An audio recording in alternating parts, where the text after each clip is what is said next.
ওর আসল নাম কি? প্লিজ আমি কি নাম কি? তুমি টেনশন করার কিছু নাই। ওর আসল নাম কি বলো?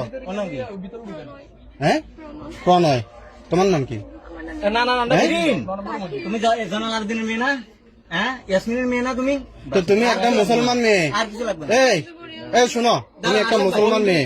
এই যে আশরাফ ভাই পাইছি। মুসলিম হওয়ার জন্য কাজ করতেছে এমন করিয়েন না তো মুসলিম হওয়ার জন্য কাজ করতেছে, প্লিজ তো তুমি একটা হিন্দু ছেলের সাথে তো রাত দিন যাপন করতেছো। এই মুমিন ভাই পাই গেছি দুনিয়াতে কি মুসলমান ছেলে কি মরে গেছো কই? পাই গেছি। তুমি একটা হিন্দু ছেলের পথে, ওদের এজেন্ডা তুমি জানো? ওদের এজেন্ডা তুমি জানো? তোমার বয়স কত হয়েছে? জানো তুমি? তোমার বয়স কত হয়েছে? 16 বছর। তো তোমার বিয়ের বয়স হয়েছে? এই পাই গেছি, আপনারা সবাই এখানে আসেন, আপনারা সবাই আমার দেওয়া লোকেশনে আসেন। তুমি বুঝতেছো না।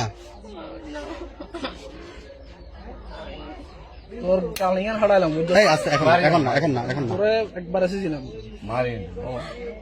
তোরা ইসকনের এজেন্ডা বাস্তবায়ন করো রে। হ্যাঁ, ইসকনের তোমার মারিয়ে লাগবে জানাস নে। আজ যদি কই এ আর এলাকায় আর বাড়ি মিলে সরাই, এদের কাজ কি জানেন না? এদের কাজ হচ্ছে মুসলিম মেয়েদেরকে টার্গেট করে। তোমার মতো অসহজ মাইনেরে তুমি উদ্ধার করছি ভাইয়া। তোমার বাচ্চা দুইটা হওয়ার পরে যখন তোমার ফালাই যাবে, তুমি কার কাছে যাবে তখন? মা বাপের ফালাই চলে আসছো। এই ছেলের ওর ইনকাম কি? তোমার কি দিয়ে খাওয়াইছে? কিসের কাজ করেছে? হ্যাঁ, হ্যালো, দুনিয়াতে বেটে মুসলমান হওয়া মরে গেছে কই? না না তুমি প্লিজ আমি একটা কাজ আটকে গেছি, তোরা আইলে বিস্তারিত বলবো।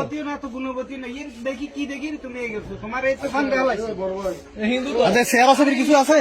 চেহারা আছে এদের কাউটের মতো চেহারা বেটা।